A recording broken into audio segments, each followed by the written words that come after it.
My guest on today's episode is Ben Winchester. Ben is an extension educator through the University of Minnesota. Specifically, he works at the Extension Center for Community Vitality. He has a master's degree in Rural Sociology, and all of those things may sound kind of, I don't want to call it dull, but fairly, let's say, cerebral in nature. And they are by the nature of his role and what he does for his work. He is very, very steeped in data and research. That's what he specializes in.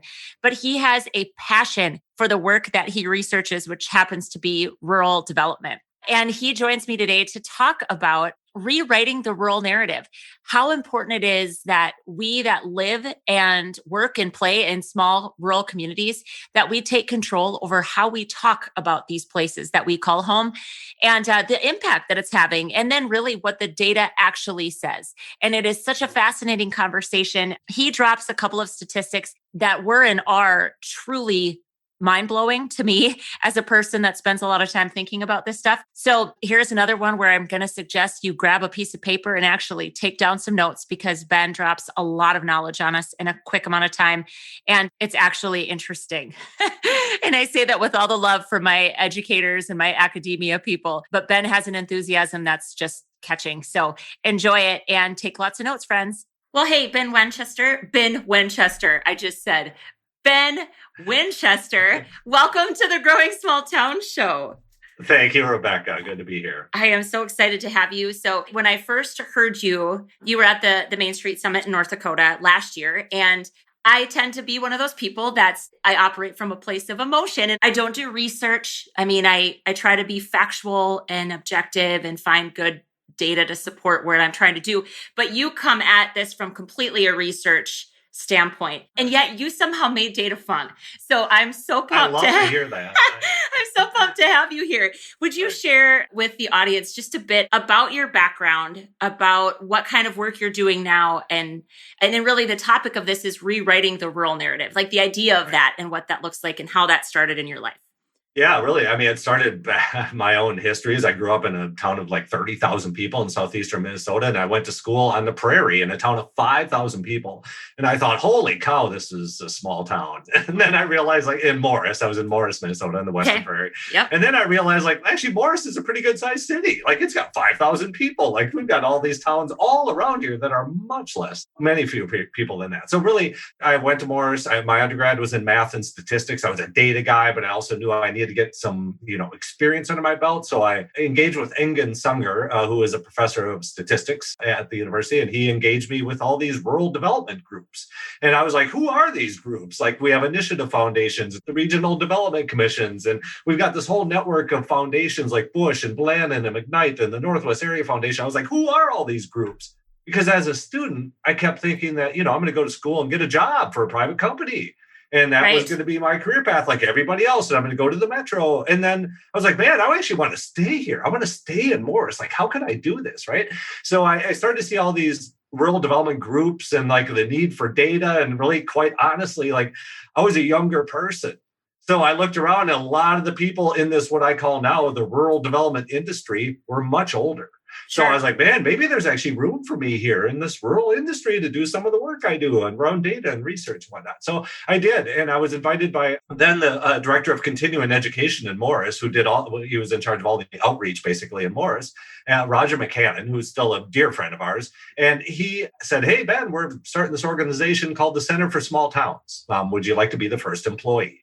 And I was like, right on. I'm able to stay in Morris. I was the bar manager at the Eagles at the time and thinking like, man, I'm going to stay here.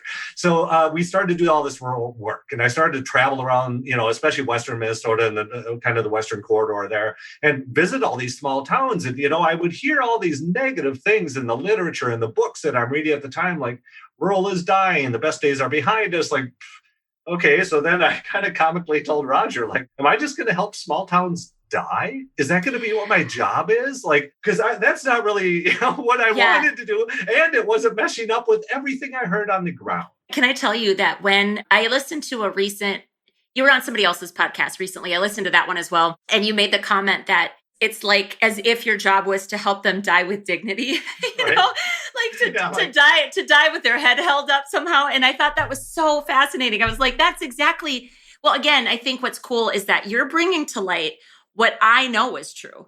Okay. And I say that because I live in a town of 1,800 people, and I see the things going for us. I see the things that we have that are actually in our favor. And I think now we're in this really interesting climate where even more things, I mean, kind of culturally and socially, are in our favor.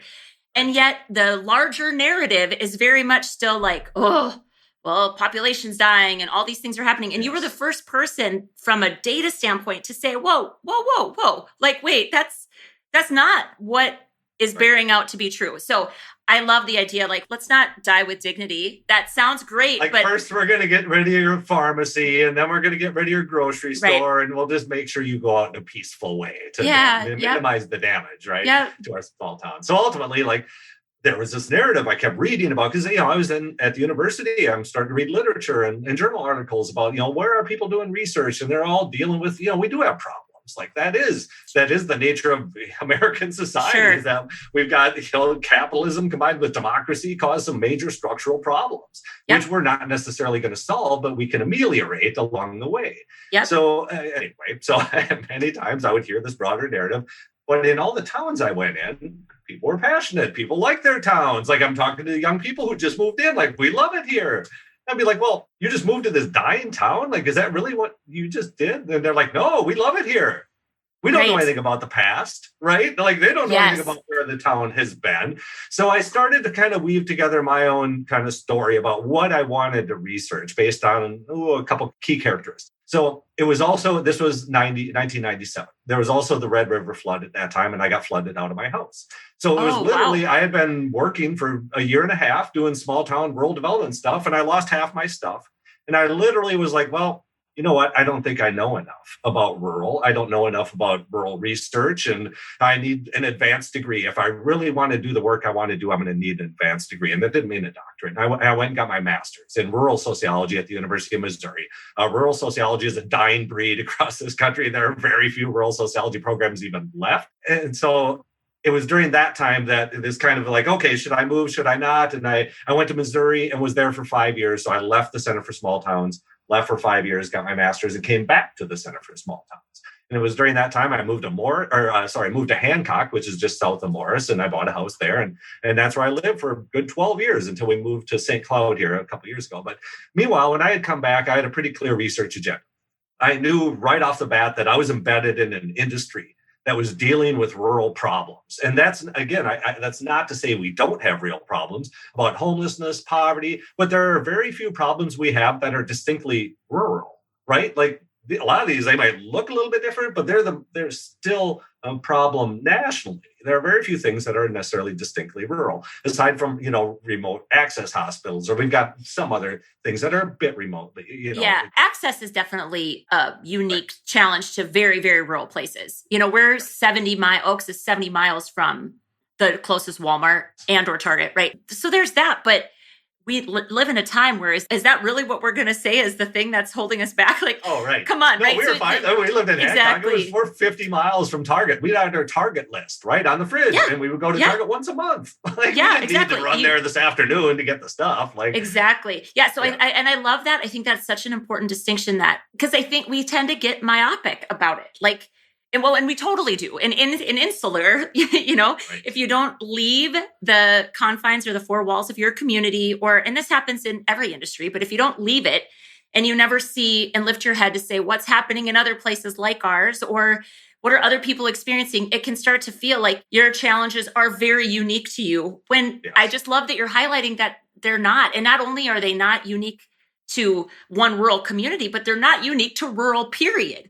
Right. And a lot of these things are not our fault. We tend to blame ourselves all the time for why the school closed or why the grocery store closed. Like, there are major structural impacts on our communities that are closing grocery stores. The impact of big box retailers over the past 25 years has been transformative in terms of the proximity to that center and the reorganization of our retail spaces based upon that and how far out from that retail center you are. So all these economic reorganizations that have happened, which leads to a concept I've got called living in the middle of everywhere. And it kind of gets to the point that we don't live in the middle of nowhere, which is, again, we've got negative narrative like in our back pocket that we whip out all the time. Totally. Like, where do you live? Right. Oh, in the middle of nowhere. Like, what'd you just say about your town when you say that? Right. So meanwhile, this middle of everywhere concept really gets at the point of how big of a region we live in. You know, we don't just live and work and shop and play in one town. Like, you know, when we lived in Hancock, I didn't want to eat at Buddy's Bar and Grill every time we ate out in Hancock, right? While I liked it, that didn't mean I wanted to eat there every day. And we would travel on average up to 30 miles out to eat out.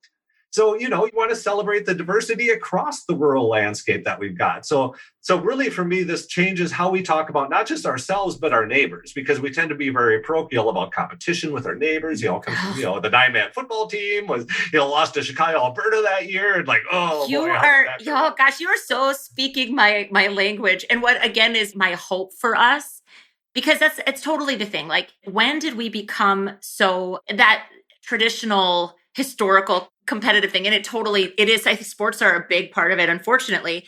But to say that if, the community next to us wins, that we inherently lose, why do we think that way? And I think it's so important to be thinking about, like you said, traveling 30 miles to go out to dinner somewhere, that is not a big deal. It's really not. People in the metro will travel 30 minutes. Oh, totally. Right. Totally. So I think this is all speaking to, well, you're validating some of my core beliefs, Ben, which is always really nice to hear. I mean, come on. These are somewhat bets that I'm making, and you're providing the actual framework of research and data to back it up, which just is so lovely. No, so, I kind of comically say, my last name is Winchester, so I like to give you ammo to fight the negative. Good because one. There's nobody else doing this. That sounds like a dad joke, Ben. Is that a bit of a it dad is. joke? I mean, if you can hear my kids in the background. Right. Okay, so please, and I don't mean to take you off course when we're talking, but some of the things you say are just, they're hitting so close to home for me. So it's awesome to hear. Transformative, the journey we all go through in trying to understand the broader world we live in. So even, during my initial years is when I really started to hit upon these positive data points, which is that we are a highly mobile population. And, we have this kind of terminology around the brain drain. And that is, if we don't know the brain drain, it's when we lose our high school graduates and they're going to move away. And apparently this is framed as a huge problem, like for our small towns, like, we're losing our 18-year-olds. There's going to be nobody left. Like, no, okay. That on one hand, I just want to expand the conversation about what brain drain means, because the way we're defining that here in the United States is not a national definition at all. Because when you think of brain drain, from a national perspective, it is the top engineers from China are leaving. The top doctors from Taiwan are leaving. So on one hand, but we're talking about losing our high school kids. I mean, literally, if I were to go to an international conference on migration and talk about the rural brain drain and say, hey, we're losing all of our high school graduates, they're like, oh, okay. I feel really bad for you. We just lost 15% of all our doctors last year. So this context of language matters. And again, these are just kind of little hangers that I put up around the language that we use that build this narrative framework of describing what's happening in our small towns is around brain drain, and we are losing our best and brightest. Well, from a social capital perspective, I know you had Jody on last week too, social capital perspective, you want people to leave, but you also want people to return. And really want to talk about brain circulation. Because you can have high levels of social capital in the community with nobody leaving even, right? So you can have like a gang, right? Nobody is very insular, very defined boundaries, high levels of social capital. You can have that in the community too. But what they can't do is change. And why can't they change? It's because they have no connection to the broader world. That's called linking capital. How much capital do you have linking to that outside world? So when you talk about when kids are able to leave and come back, or kind of bringing in those new ideas, that is right on par with social capital research. And you can kind of do that delineation at a community level to better understand how many people have those networks to the outside world, and how do we introduce new ideas into our communities today. Man, I'm so happy to be talking to you. It's just insane. So I don't know how much you know about growing small towns and what we're trying to accomplish here. But I mean, essentially, I think about, I want my high school students to leave, not because I don't want to retain them, but because they're going to leave and they're going to experience something that's different than what they're experiencing here. Also, we don't have a higher education opportunity here unless it's virtual, which is certainly something that can be done. Okay, so I don't want to minimize it. But my bigger excitement is thinking about, why aren't we telling them that if and when they're ready, we have a place for them here? And why aren't we showing what the success story of a series of returners looks like? So we're making it obvious that there's a path forward for career-minded, high-aspiring, talented individuals in our communities, right? But it's probably not right now when they graduate. Not to say that I value them. I value them more for what they'll do for community building, some years down the road when they experience something and bring it back, and we get better from that. Right. So, but this is part of that broader narrative that they think they never could. Yeah. Many times the kids who do want to leave and get out, and even kids who want to go into the trades, they still need to go to school too. Like I don't want to talk about there's plenty of opportunities locally. Like a lot of times you want to be in the trades, which is a great for small towns for now and through the next 40 years. Wow, record levels of trades. But this for me hangs on the narrative of doom and gloom. That when you have, I call it rural success should not be exceptional. And what I mean is when the backdrop behind rural is negative, when somebody does something successful, they're seen as the exception, right? Like, I can't believe Rebecca did this. You are the exception here. When for me, there are 100 stories like Rebecca's, and I don't want to downplay yours, but I don't want to remind you that your story is not exceptional. You are the rule. This happens all across every community in our nation. All rural communities have people moving out. All rural communities have people moving in. Rural communities are not a one-way street for people to flood away from. It is not about the lucky few escape. It is not about our best days are behind us, that there are no opportunities for us. Like, fill in the blank. You can be a blank in rural America and fill in that blank with whatever job you want, especially these days when we've got remote work opportunities and telework and all these types of things. Yeah. I graduated from high school in 1999. Okay, so I didn't have a cell phone in my hand. And I think that's only telling from the standpoint of what success would look like for me as a graduate in my small town really felt untenable. Like, that's not going to happen. I wasn't excited to blow the popsicle stand of my small town. I just legitimately could not see a path forward for myself professionally. And now there is the fill in the blank and fill it with whatever you want. That is actually a possibility now. And I just feel like we haven't updated the story to reflect that, even so for you to even reflect on that as an 18 or 17-year-old is just disingenuous in terms of how myopic your life is at that point and what you think is going to happen. So and this gets back to the narrative around, with the language we have around millennials or the young people around being entitled and all this. And I talk about this a lot, especially with regards to leadership and how we involve people. And if we have this narrative of, those young people, they don't care about this community. They're not involved in my groups. Okay. So by the way, so now you're saying that these young people don't care and that they're entitled and lazy. And I want to remind you, baby boomers, that you were called this too. In the 60s, right? Do you remember this? Remember how bad it felt? And now we're doing this today. And I'm a Gen Xer like you, right? Nobody cares about us. We're in between these bigger generations. Yeah, exactly. You're exactly right. But we've got this, and we've seen research that now millennials are even starting to believe it. They're, I guess we are entitled, and I guess we are lazy. I guess we can't contribute. Yeah, I guess we can't contribute. Because we're not really that valuable. So. Yeah, I think that's so. So when I think about this, and I'm listening to you, when you think about the demographics, let's say, and I don't necessarily mean age, and I simply mean if we can broadly identify groups of people. So like your lifers and maybe your returners, thinking about it in terms of longevity in the community, which is the group of people that you think holds the most obvious power at this point to change this? Or asked a different way, who's making this narrative continue forward? History is written by the winners. And so whoever is able to write it down first, so in many ways, these newcomers are telling stories in ways that are just totally ignoring the historical history of our small towns in many ways that may be beating down their messages. So it is, and I hear this repeatedly. So we've done a lot of research here. And this has been my life's work, is around a concept that I call the brain gain.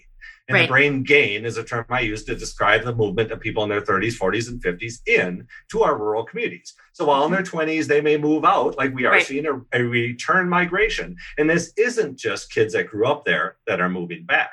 that is just 1 in 4 people are returnees, meaning they moved away and came back, or boomerangers, whatever you call it. But really 3/4 of new people in our rural communities are transplants. That means they are truly coming from somewhere else. And so this, for me, expands this idea of, all right, why are these people moving? What kind of jobs do they have? So this is where we've done our research. And last year, we completed the largest study of newcomers ever done in this country across a variety of rural environments in Minnesota. So we looked at prairie environments, lake environments, kind of micropolitan areas like regional centers, and looked at why people made this move. And they generally don't make the move just for a job.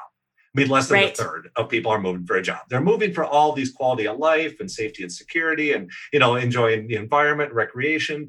So as people move in, they start to tell their friends, man, I love this place. And then their friends are like, oh, I guess that's a realistic option for me. So despite the narrative, we still have kind of this burgeoning effort around what we call resident recruitment. It's really a way to, how do we recruit new residents in? And the number one way to ensure that we have people that are not just move in, but are going to stay, is to have a welcoming community. This begs the question of how welcoming is our community? And we ask people, like, do you believe your community is welcoming or not? And so if people did not experience any welcoming really activities at all, like up to 3/4 of them say, I'm not going to be here in 5 years. Right. Like, why would they be? Right. So this gets at the point you had a conversation with Jody, too, about how do you involve younger people civically and socially. Right. And so for those of you that don't know, and in your audience, like North Dakota has the highest demand for leaders in the country. Yeah, that's per Jody capita. You have more organizations per person than anywhere else. It's like I don't remember the statistic, but it's like 1 in 15 people have to serve in a leadership position. Not just, she mentioned like how many people need to volunteer. Yeah, that was, I'm talking about people you need to serve on your boards. So then you get at like, all right, how are we really welcoming new people into our civic society, right? And I say we generally have what I call a warm body approach, which is, oh, Rebecca, you're new in town. You want to sit on our EDA board? Right. Like, oh, I have no idea what EDA even means. Like, why do you think I'm a good fit for that? Like, you treat me like a warm body. Like you're trying to fill your board seat here without any recognition that I've got talents and skills in very specific areas that might be put better use somewhere else. Right. And this is the much bigger question I've got is how then do we respect the new people that are moving in? Because many times we've got this narrative based upon the past and what we were and what we could have been and should have been and might have been, or, rather than what we are. So we've got this narrative and new people are moving in all the time and they gloss right over that narrative. I mean, I'll just tell you, like in all the interviews and focus groups I've done, nobody ever said they're moving to your town for pity. Like, that's one of my favorite things I wrote down from the last. I was like, that is so like, smart. How many people are going to move to your town? Like, hey, Hancock, I feel bad you lost your grocery store 23 years ago. I'm going to move in to help you out today. Yeah, right. Like, okay, that doesn't make any sense. So really, they will come to appreciate. People will come to appreciate the history of the town. But if you move, that first year is hectic as all get out. Like you're anxiety ridden. You're hoping nothing goes wrong with the house or the apartment. You're trying to look for a house because housing is an extremely short supply in our rural communities. We could talk about that because that's a huge implication here. Mm-hmm. So it is really lifting up the voices of newcomers. How can we do that? How can we better listen to those voices? So many times when I am invited into rural communities to give a talk about the rural narrative and what the data shows for their places and whatnot, I like to follow it up with a newcomer panel. And I do that because you've always got, number one, you've always got newcomers. The real question is, do you see them? Do you even see the newcomer? Like it's, you could be pumping gas next to your neighbor and you wouldn't know it because we don't have opportunities for social engagement anymore like we used to, unless we're very, intentional about it. But I don't see a lot of intentionality around like welcoming a newcomer into our rural communities. So what does that mean then in terms of civic society and how we get them involved? Yeah. Because it starts with a small request. It's not like, are you ready to sit on the EDA board? It's, hey, we're flipping burgers for the firemen on Friday night. Do you want to help us out? Like, I want to get to know you as a person. Right. Like, as if this is a revolutionary idea, right? Like, oh my gosh, I can't believe that's a great idea. Like, you mean getting to know someone? So in Otter Tail County, Minnesota, they have a program called Grab a Bite. And it is literally all these small towns have ambassadors. And the moment they hear about a new person moving in, they take them out for a meal. Oh, I love that. The only rule they've got is the Ben Winchester rule, which is you can't ask them for anything. Yeah. Right. It is that simple. Like, just they want some comfort knowing a name, some comfort asking a few questions like, I don't know where the compost pile is, or what day is garbage again? I don't remember what that is. Like, I mean, these are very rudimentary aspects to a welcoming atmosphere in our small towns. And meanwhile, we're like, hey, do you want to sit on the EDA board? Like, my kid doesn't have daycare tomorrow. What am I supposed to do again? Who is that person? Right. It is anxiety ridden for many people. And if you're introverted, like, imagine how much harder that is, right? Absolutely. I think this is something I think about all the time because I moved back. I'm a returner. I came back to my small town. I mean, you almost can't put yourselves in the shoes of somebody that's a transplant because you just don't. I can't even imagine. I've transplanted to other places, so I do know that. But it was not as small of a town. Okay. So I think about like when the only way to find something out is to know the right person. Yes. Right? Like we're just this rich underground network of not obvious connections, unfortunately. Like it's underground and you can't see it. And I think about trying to navigate that. And the only what I feel like is true for us, at least now, is the only way for you to get assimilated is through your employer. You know, the employers do a great job of that. But what if you're as well? Schools as well, you bet. People, but that's people with kids. But just the research tells us that just half of the newcomer households have kids. So every time you see one with kids, there's another one that doesn't. And where are they? Like where are they and how? Yeah, how are they showing up? And I guess I think now with the trends of remote employment, I have been working from my home the whole time we've been back here. I've never worked in an organization in my community.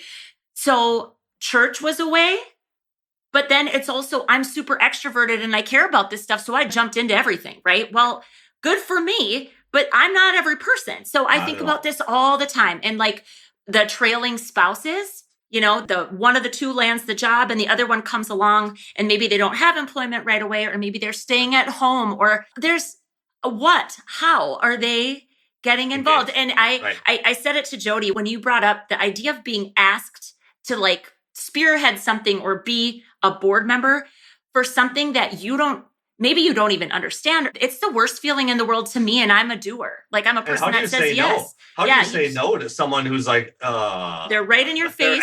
Right. You, right. And then, they're staring at you. There's no answer you can give but yes. I mean, there's no choice there. Right? And it's a quick decision to really feeling.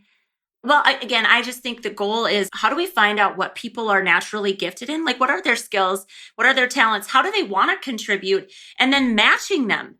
It's like a matchmaking process, but who does that in a small town? What small towns do it, right? So I have so many questions. Too is, like when you want to involve someone like Rebecca, I know you're new in town here and you like canoeing. Well, we don't have a canoeing group in town, but there's 2 counties over that you should know about.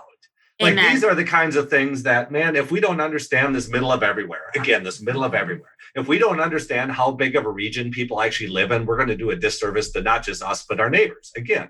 And so I kind of say we need to compliment our neighbors. And when I say that, I mean it both ways. I mean, not just compliment, like say nice things, but you need to figure out how you fit together with one another, as opposed to like keeping up with the Joneses down the road, apparently. This is, but again, you have these attitudes that, here's our organization, here's the 5 things we do every year, which one are you going to sign up for? And you're like, I don't know, I'll do number 4, I guess. So meanwhile, like my advice is, let's say you do have 5 things every year, but what about if one of them was then defined by anybody new in the organization? Like, what is the 5th thing we're going to do this year? Like, Rebecca, you're new in town. Like, what's your idea of how we can achieve our mission? Because again, there are multiple ways to achieve missions in organizations. There isn't just one way to do it. Right. But what is the common line we hear? Well, you just need to learn how we do it around here. Right. Like, oh my God. Again, this negative narrative, let's put pins in all of these little statements that are made that ultimately lead to the degradation and devaluation of life in our rural communities and the inability to respect people on the terms that they come to our community. But at the same time, we've got competing narratives going on all the time. There is no one community in our city. There is no one community there. So you had mentioned assimilation. I don't really like the term assimilation. I like the stew idea, that it isn't just like meld in here and just melt yourself into everything we are. Like, let's bring you in here and have your skills and your talents really be a part of the stew of the community that we've got, right? But this is where the friction happens. This is where, like, I hear all the time, like, how are these new people going to learn about our culture? As if that culture means one thing for the whole town. Yeah. When in fact, we do have multiple communities going on in our cities, multiple all the time. And even so, I remind people, if they talk about like, oh, these people, they just need to, learn our culture. Well, I'll remind you that the culture that you've got today is vastly different than the culture you had 40 years ago, and different than the one you had 80 years ago. So imagine like in the 1880s, 1900s, you had ancestral change. So now it was all these Swedes are moving into our German town. What are they doing here, right? And then all of a sudden you had these Protestants moving into Catholic towns. Like, we've been through these changes, only now, especially with ethnic and racial immigration, it's much more visually apparent. And this is where, as a rural sociologist, this is fascinating, because in many ways, people believe their communities never changed. But that's because everybody looks like you. Where now we're starting to see changes in our communities where people don't look the same. And they're like, oh, wait a minute. So now, we've got a lot of work to do. And we're in Minnesota or in North Dakota. I mean, we're overwhelmingly white communities in our rural places. Right. It is only in our regional centers and, sporadic small towns, small numbers here and there. We are not in the South, essentially, when it comes to diversity. We have a lot of work to do, and we're going to learn a lot of hard lessons as we move forward about the work we have to do around respect for different people. So we're kind of at the beginning of the, welcoming new people phase. So now I just want to mention that it is hard to welcome in new people today when there's nowhere for them to live. So right now, we have a very tight housing stock in our rural community. And the reason, so when it comes to racial and ethnic immigration, I just want to say this, because I think this is important to talk about. The lack of the lack of diversity, I'll say, in our rural communities is not an outcome. Like, it's not that all of these people of color have tons of choices and they choose not to move into a rural community. That may be a part of it. But ultimately, even when people are looking to move to our rural communities, they can't find anywhere to live. And why is that? It's because our housing stocks have been filled for over 25 years. And in many ways, the turnover of housing right now happens without it ever hitting the market. Like 60% in one of our rural counties on the Western Edge, just had a call yesterday, are not arm's length transactions, which means it's like going to their kid. So my key data point on this as a data geek here is that right now, about a third of our rural homeowners are over the age of 70. A third. Wow. A third? So like, imagine like over the next 10 years. So again, we have, local businesses are like, hey, we don't have any housing. We have, you've heard this adage about workforce housing shortages, that, your businesses are like, hey, we don't have any people to work in our businesses. And because they can't find housing. It's like, well, what are you going to do really? Like, we've got people, this older generation of 70 years and older, they're staying in their homes longer than any other generation at that age did. So normally they would have moved in with their kids or been somewhere else or in the home or whatever, where now they're staying in there much longer. Well, that actually inhibits the ability for us to bring in new people because there literally is nowhere for them to live. Right. So when it comes to ethnic immigration and people of color, again, it's not an outcome. It's an artifact of that we don't have anywhere for people to live, like for anybody to live, right? Much less people of color. Like right now, that housing market is so saturated with local sales and local social network sales that if you're coming in from the outside, you go to realtor.com, it looks like there's hardly anything for sale. When in fact, they just had 7 sales in the past month, but they were all local and they never hit the market. So this is part of this other dynamic. So not only do I want to talk about how our rural communities change, but we are going to undergo some of the largest demographic transitions we've ever gone through in rural America when we have 1/3 of our homeowners are over the age of 70 and another 45% are baby boomers. And you put them together, 75% of our homes are going to turn over in the next 20 years. Are we ready for it? How welcoming is our community? Are our homes ready for it? When we have deferred maintenance, like what kind of shape is mom's house going to be in by the time she actually moves out? Right. This is a much different conversation. It's probably the newest area of research I've got that has the highest demand for presentations I do right now, which is around, because it opens the door to all these other conversations about people moving in. So I call it moving in, moving out, and moving over. And that really, we should be providing opportunities for our older people to move over and get out of those family homes that are like 4-bedroom, 2-bath homes that They're by themselves, right? And they're like, oh, the bathroom upstairs doesn't work, and that's fine because I don't go upstairs anymore. Well, does that make it better? Why are you in this house?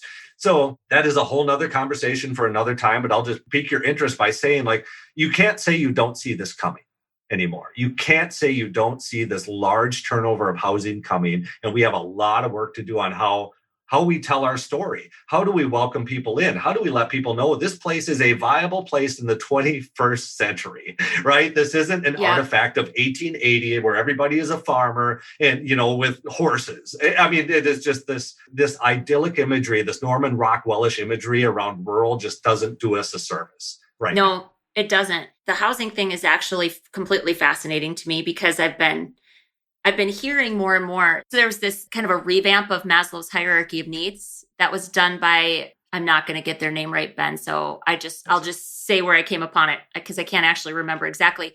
But the bottom of the pyramid was housing. Basically just making the statement that as economic development people in this world, we always talk about workforce. It was housing. And then I'm not sure exactly the order, but education, medical care, quality of life. Housing or workforce development was the top of that 5 list. And so it's something that as I listen to you, I get like a pit in my stomach. I feel that won't surprise me at all. But is there anything practically that we can start? What do we need to start doing to prepare ourselves for that major demographic shift? Yeah. I'm thinking from a policy standpoint all the way around. I mean, what do we do? How do we prepare for that? For that to be a better transition? I would argue right now, we don't do anything. And we've got a laissez-faire approach to housing because it's I'm not going to worry about your mom's house because she's in there right now. I as a public agent, I'm in the EDA or the housing. Why should I care? She's in there right now. We're just going to let her go. Well, the issue happens is when the time comes that you do move, it's usually riddled with tragedy and not choices. So I call it the policy of best intentions. And it is, I'm going to live in my house forever. That doesn't happen, right? So usually something happens at some point. And then, so I like to tell the story of disaster around what happened that didn't go right. What did you not have control over? You didn't have choices. Mom could not go to the home in Morris. She ended up in Starbuck. And now I have to drive another 20 miles just to see her because we didn't prepare for this in any way. And then when we went to sell the house, we realized the house had knob and tube wiring and it had no insulation and it had peeling paint and we had to spend $15,000. We were totally unprepared for everything that was involved around that one move because we didn't do anything. We did not prepare for this. And a lot of kids don't want to bring it up to their parents, and the parents always don't want to talk about it with their kids. But, I hear from nurses all the time saying, they talk about it with us. Sure. But not their kids. I don't know how much longer I can be in my house. But to their kids, no way I'm moving out. Yeah, but they're hairdressers too. Oh, yeah. I mean, so you've got these networks that are willing to have conversations, but it is if we let our houses go, they're going to become dilapidated. And then we don't have a home for the future. There is nowhere for wealth to reside if we don't have homes for people to live in. So for me, a house is one of the greatest community assets because that house was a home to a previous generation. It's a home to a current generation and will hopefully, if we do it right, be a home to a future generation. This is where wealth will reside. Mm-hmm. So this for me becomes a lot of mind work around who actually works on housing. You don't just leave it up to the HRA and they're going to worry about it. Well, all they deal with low income programs mostly. They're Section 8 and things like that. They're not worried about the housing stock in the community, and nobody takes ownership over it generally. Because we leave it up to the individuals. We have a very laissez-faire approach to our housing stocks. Right.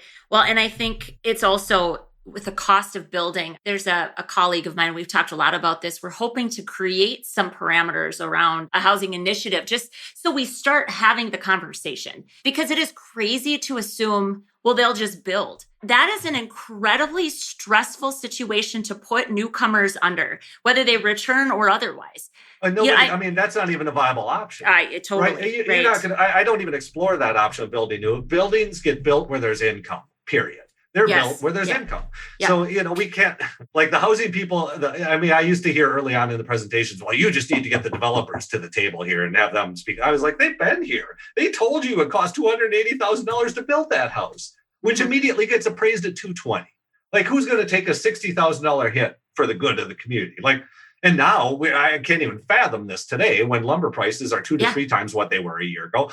This is a non-viable option for me unless we start to look at move over housing for seniors. That's not building family homes. We're building things like condos, patio homes, or these much smaller places. We've had great success for independent living. Like the moment in Otter Tail County, there's 3 small towns that work together. And one of the developers there built these patio homes. He wasn't sure how it was going to go. He literally sold them all before he broke ground.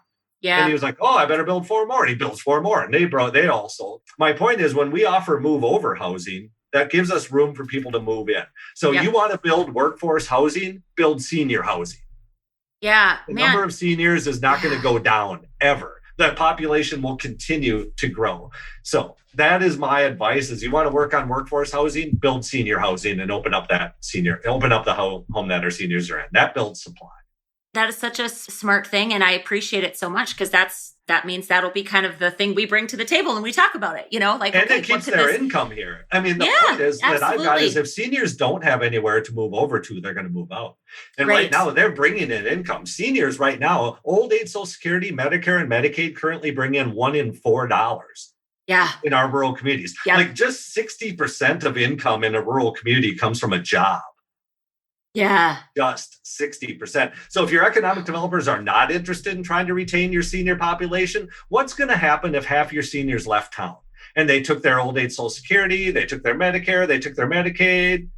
Like, how many dollars do they currently provide as an input into the local economy? So not only will you welcome in new income from the outside, you're going to retain the income that's already here. Because, these seniors, they're like, retirement is a paycheck. It's delayed. It's a delayed paycheck. And they're still earning it today. And I don't think we recognize the extent to which this retirement category is so large today. And it's only going to get bigger once private retirement accounts start to be added in. Again, can I say again how happy I am you said yes to coming on the show? As I think about this, it kind of just comes back to how over time we've actually devalued our aging population. And also, I think about the people that are retiring that maybe have some independent wealth. They contribute, they donate, they support our foundation. That's all money that gets put back into our economy to be spent. Right. And they tend to value local shopping too. They have a mindset of local support. So that's that's a staggering statistic that only 60% comes from an actual job. I mean, again, I plan to take a lot of these nuggets of specific data points and share them with our local economic development group. Right. Just to help them. I think 2021 just means we have maybe some different priorities to focus on now. And it's not like we're going to wholesale just all of a sudden build a whole bunch of retirement housing. I doubt that's going to happen all just immediately, but it's laying the groundwork for that and having the discussion about these aren't just trends. Yeah, this just brings to light too that a lot of times I hear from our seniors like, why should I care? Why should I move out? It doesn't matter. This town's dying, because that's the narrative. Yeah. And when I tell them, so I really want to appeal to a sense of continuity. Like, hey, I know you raised your kids here, but the Johnsons raised their kids here before you. And you've got a generation coming in that actually wants to raise their family here too. Like, did you know that? There are actually people waiting in line to come into town and live in your homes, but you don't know it because it's a lot of times we live in different worlds, right? And the folks who are older remember a different community and it doesn't look the same. And they think when it doesn't look the same, it looks worse and that it's dying. And so I really like to appeal to that sense of continuity. Like, we want this to be a home for the next generation. And if you care about your community, can you help us think about this and what this looks like to help ensure this house can be a home in the future, right? Yeah. A structural, actual house. Exactly. Right? That it becomes an asset. Yes. Of the community. Now it's kind of elevating our homes from just personal assets or personal responsibility to having a community focus. Yeah, it's a private resource that it's a public good for me, though, while it's privately inhabited. Yeah, I don't think any of us locally think about it like that. So what a great reframe. That's fantastic. Okay, what else? Ben, you shared so much information. Yeah, so we've done a lot of research around the brain gain. We have a landing page, which we'll get the website out to you. Yeah, you bet. It's Z, like Zulu.umn.edu/brain gain. And you can read all of our research there. But really, I just tell the story of rural diversity. We are more diverse economically than ever before. We're more diverse socially. I mean, I really like the last episode with Jody because I like the civic side of this. And that is, we have a lot of different kind of networks of people. I think the real friction point that kind of got danced around in the conversation last week was around communities of place versus communities of interest. And a lot of times you get people that want to be involved in their communities of interest.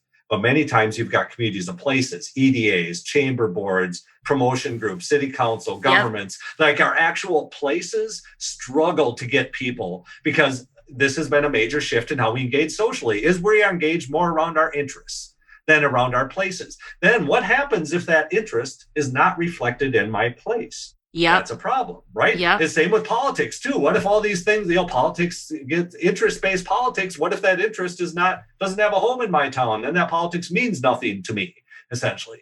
So for me, it is very much about understanding how people want to be involved civically, because that gets to their values, that gets their motivations, their passions, their interests. And if we don't do that, we're going to do a disservice to the future of our town. Something you said earlier, and this harkens back to it too. So I think partly it's the mentality of who's benefiting from a newcomer's involvement.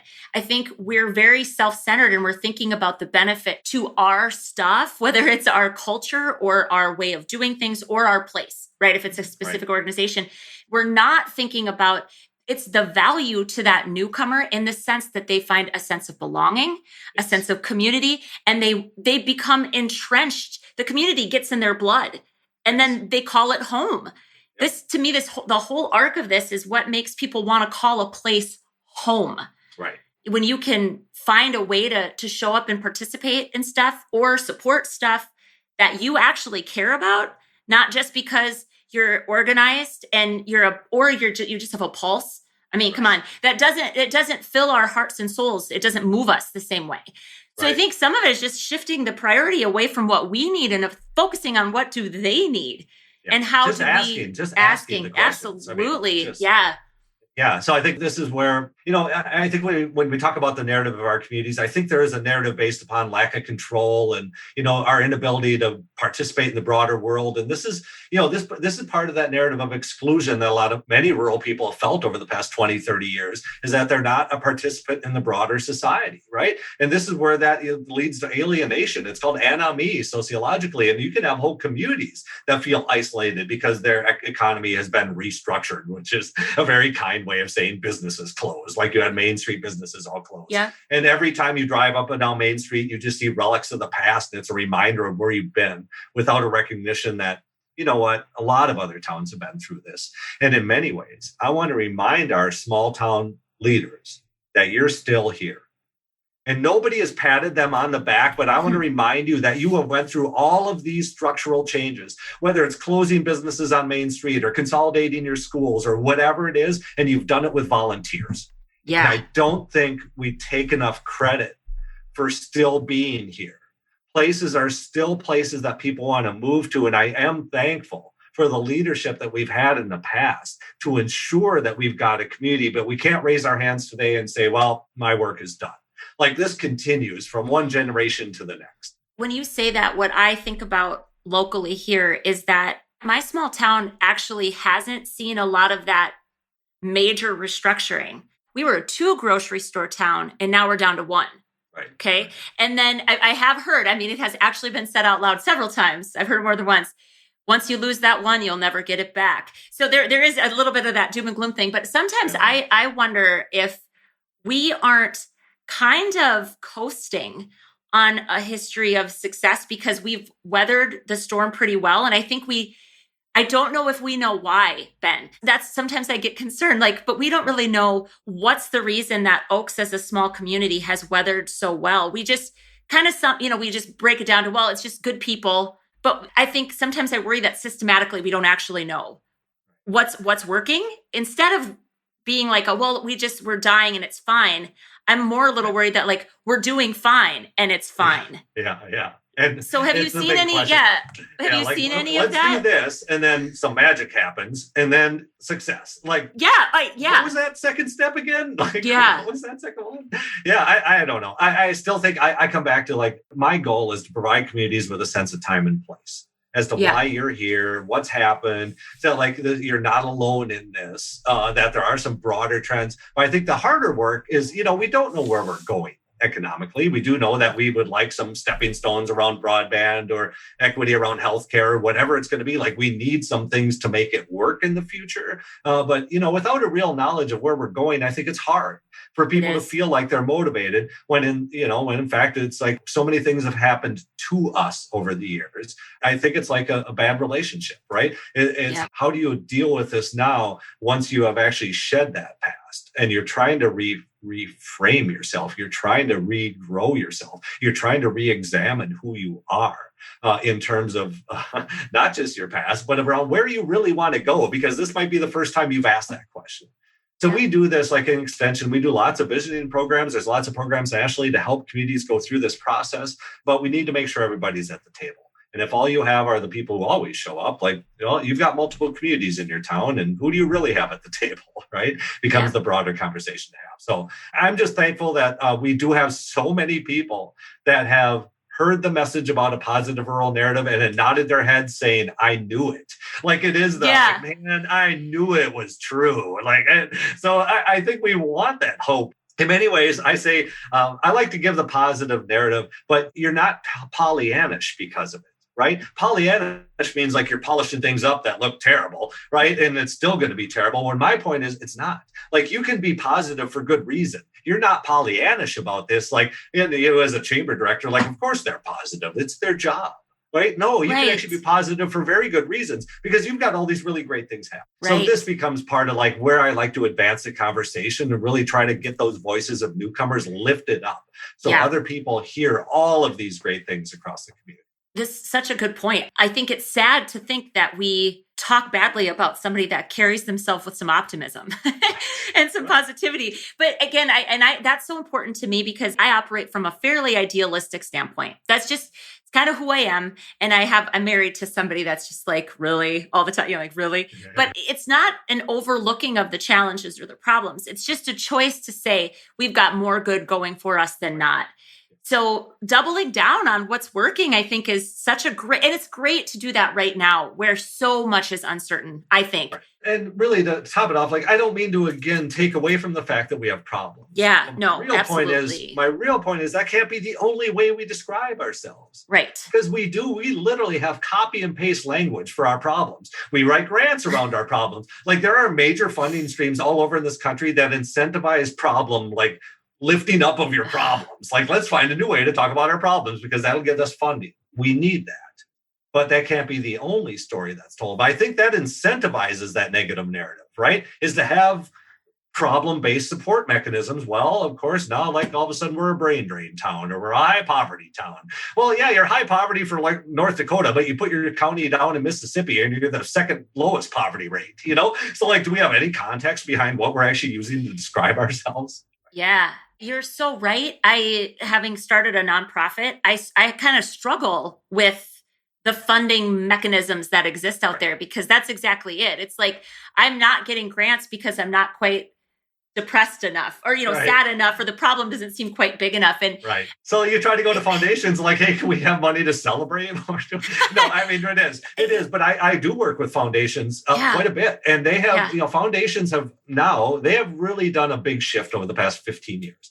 From being proactive scholarships to now, hey, we're involved in economic development or we're involved in housing. They're much more active than they have been before. And they tend to have high stature in our communities too. But it is, my point to them is when I look at an allocation of their portfolio, it is like, hey, did you know 95% of all your stuff deals with problems? Like, and so communities define themselves by what organizations fund.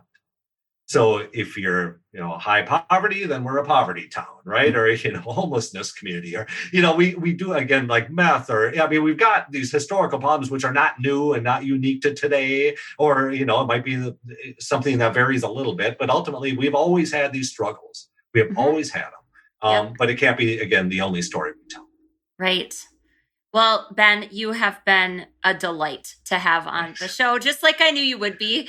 I know that people are really they're going to love hearing, first of all, the statistics, because I think sometimes we just take things, we don't check our sources much. we become that kind of a culture, but There is so much to be hopeful for small towns, for rural places. And I hope that by listening to this, people feel that and believe that. Because it really does matter. It should. Not just what we believe, but then what we say because of those beliefs. Yes. Well, watch our language. That's the number one thing I've got to say is check your language and really challenge it. Like, yeah, I can't be the only one out here challenging the negative narrative. Like everybody is an ambassador for a positive narrative in our rural communities. Absolutely. I hope that you come back and see us again. Thanks. I would be happy to, Rebecca. Thank you. Thank you. Was I right or was I right? Most fascinating data guy I've ever met. So if you enjoyed what you just heard with Ben Winchester, I encourage you to go to growing.smalltowns.org/fast5 to get Ben's Fast 5. And what he shares in his Fast 5, really brilliant tips, by the way, that he shares. It's 5 simple things that the average rural resident can do right now to change the narrative or to rewrite the rural story. They are things every single one of us can do. He is highlighting all the things that I think are just so exciting. It's an exciting frontier for small towns, and Ben delivers. So be sure you check that out. Tell your friends. We'd love to have you subscribe.